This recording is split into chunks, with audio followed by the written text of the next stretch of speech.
Welcome to my channel Tej Classes. Today we will start third chapter of Science and Technology part 2. Life processes in living organism part 2nd. In this video we will discuss about reproduction and types of reproduction. There are some questions related to that point. The first question is, which are the important life processes in living organism? म्हणजे प्रत्येक सजीवामध्ये कोणत्या अशा life process आहेत की त्या काय आहेत की महत्वाच्या आहेत. आता हे आपण आधी शिकलेलो आहे. कोणत्या लाईफ प्रोसेस आहेत तर important life processes are respiration, nutrition, excretion, growth, movement, circulation, response to nervous system. These are some important life processes. आता ही सगळी नावं तुम्ही आधी ऐकलेली आहेत, तुम्हाला माहित पण आहे. नंतर सेकंड क्वेश्चन बघा. Which life process are essential for production of energy required by body? आता या ज्या सगळ्या महत्वाच्या लाईफ प्रोसेस पाहिल्या तर यामध्ये आपल्या शरीराला ऊर्जा देणाऱ्या लाईफ प्रोसेस कोणत्या तर त्यामध्ये प्रमुख दोन लाईफ प्रोसेस आहेत. Respiration and digestion are essential for production of energy required by body. बाकी लाईफ प्रोसेस पण आवश्यकच आहेत, पण शरीराला ऊर्जा देणाऱ्या मुख्य दोन लाईफ प्रोसेस कोणत्या तर रेस्पिरेशन आणि डायजेशन, की ज्याच्यामधून शरीरासाठी ऊर्जा निर्मिती होती. आणि हे आपण प्रिव्हियस काही व्हिडिओमध्ये पाहिलं होतं. नंतर next question, which are main types of cell division, what are the differences. आता हा पण तुम्हाला माहिती आहे की मेन टाइप सेल डिव्हिजनचे कोणते आणि त्या दोघांमधला मुख्य फरक कोणता. तर तुम्ही बघितले की सेल डिव्हिजनचे दोन प्रकार कोणते तर मायटोसिस आणि मिओसिस. आणि मुख्य फरक म्हटलं तर काय काय फरक येतील की मायटोसिस मध्ये क्रोमोझोम नंबर सेम राहतो आणि मिओसिस मध्ये क्रोमोझोम नंबर बदलतो. हे तुम्ही शिकलेला आहात. आता तेच आपल्या आन्सर मध्ये काय बघा. Main types of cell division are mitosis and meiosis. What is mean by mitosis. Mitosis is a process of cell division in which one parent cell divides into genetically identical daughter cells. आता genetically identical म्हणजे same number of chromosome, same. तुम्हाला उदाहरण सांगितलं होतं की जसं skin cell पासून same skin cell बनती किंवा लिव्हर सेल पासून लिव्हर सेल बनतात. In mitosis chromosome number remains same in daughter cell. म्हणजे ह्युमन मध्ये 46 असेल तर तो 46च राहतो, क्रोमोझोम नंबर सेम राहतो. हे कशामध्ये मायटोसिस मध्ये. आता मिओसिस मध्ये काय होतं बघा. Meiosis is involve in the formation of gamete. जेव्हा गॅमेटची निर्मिती असेल त्याच वेळी फक्त मिओसिस ही सेल डिव्हिजन घडते. This process results in 4 daughter cells developing from a single parent cell. एकाच पॅरेंट सेल पासून 4 डॉटर सेल निर्माण होण्याची ही प्रोसेस आहे. Chromosome number reduce to half in daughter cell in case of meiosis. आता chromosome number जो आहे तर तो त्याच्यामध्ये हाफ होतो मिओसिस मध्ये. हा मेन डिफरन्स आहे. अजून एक डिफरन्स काय यामध्ये तर मायटोसिस सेल डिव्हिजन फक्त स्टेम सेल मध्ये आणि सोमॅटिक सेल मध्ये घडते आणि मिओसिस फक्त जर्म सेल मध्ये घडते. The last question is, what is the role of chromosomes in cell division. म्हणजे जेव्हा सेल डिव्हिजन होती, आपण आता सगळी सेल डिव्हिजन आधी अभ्यासलेली आहेत, तुम्ही मागचे व्हिडिओ बघू शकता यासाठी. तर या सेल डिव्हिजन मध्ये क्रोमोझोमचा रोल नेमका काय. आन्सर बघा. Chromosomes are the thread like structure found in the nuclei of the both animal and plant cell. Plant आणि अॅनिमल दोन्हीच्या केंद्रकात सापडणारा दोऱ्यासारखे जे स्ट्रक्चर आहे तर त्याला क्रोमोझोम्स म्हटलं जातं. They are made up of protein and one molecule of DNA. कशापासून बनलेत ते? तर प्रोटीन आणि डीएनएच्या एका मॉलिक्यूल पासून बनलेले.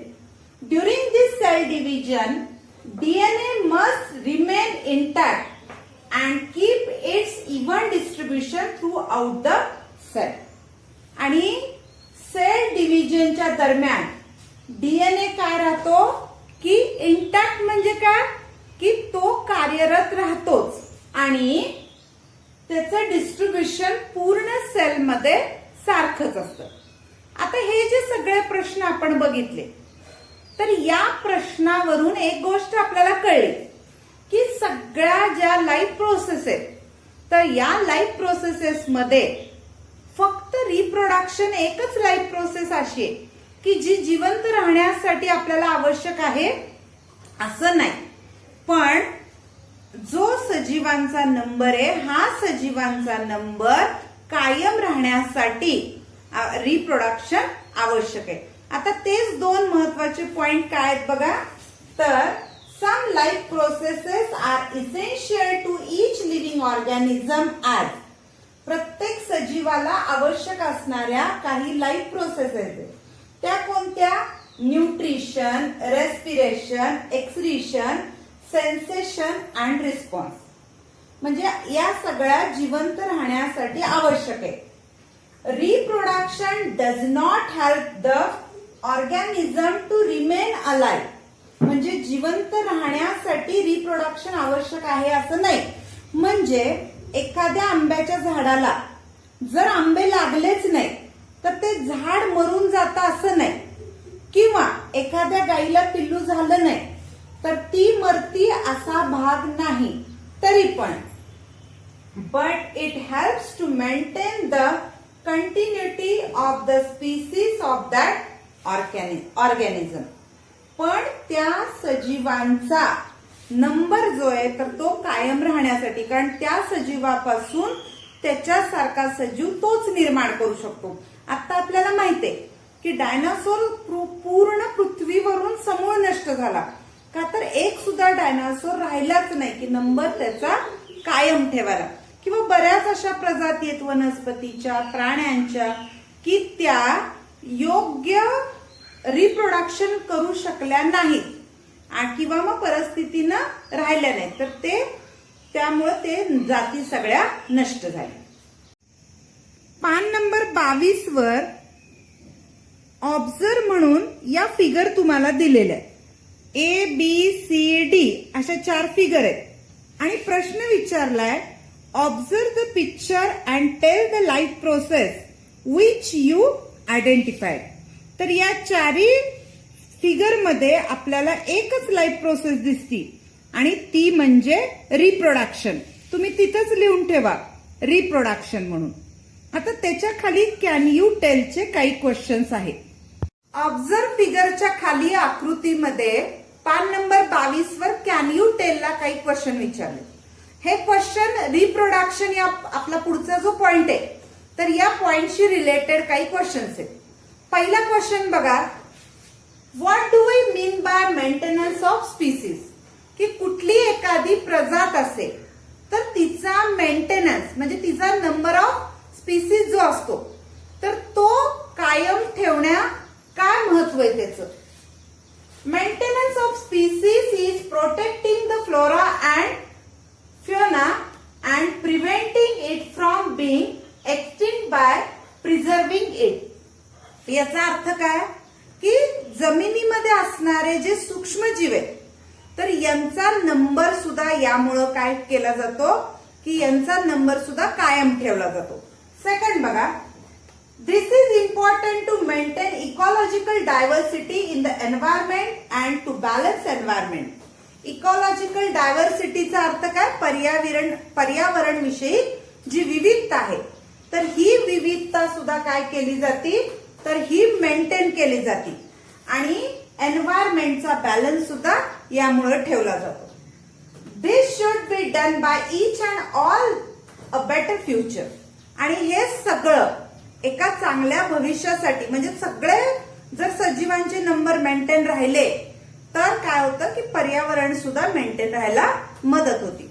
सेकंड क्वेश्चन बघा, whether the new organism is genetically exactly similar to earlier one that has produced it. म्हणजे प्रत्येक सजीव हा ज्या सजीवापासून निर्माण झालाय तर जनुकीय दृष्ट्या जेनेटिकली म्हणजे जनुकीय दृष्ट्या अगदी तसा तंतोतंत असतो का? तर याचा आन्सर आहे according to the law of genetics no parent and its progeny will exactly similar irrespective of method of conception. म्हणजे प्रोजनीचा अर्थ नवीन जो जीव निर्माण झालाय तर तो आणि त्याचे पालक यांच्यामध्ये कुठल्याही म्हणजे आधारे तर अगदी समानता कधीच नसते. There will be genetic difference between both generation.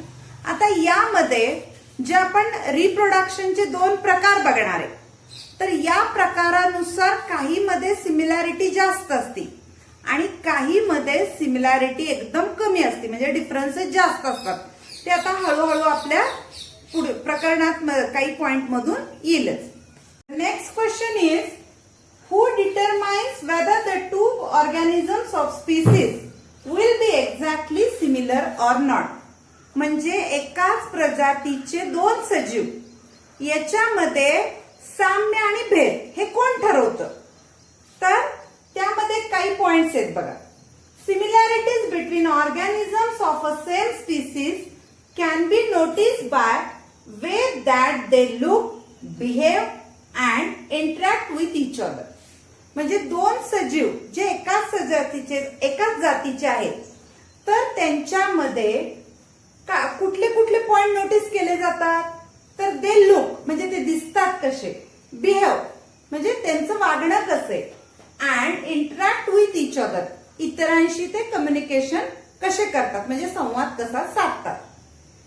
Similarities between 2 organisms of a same species can be determined by following factors such as.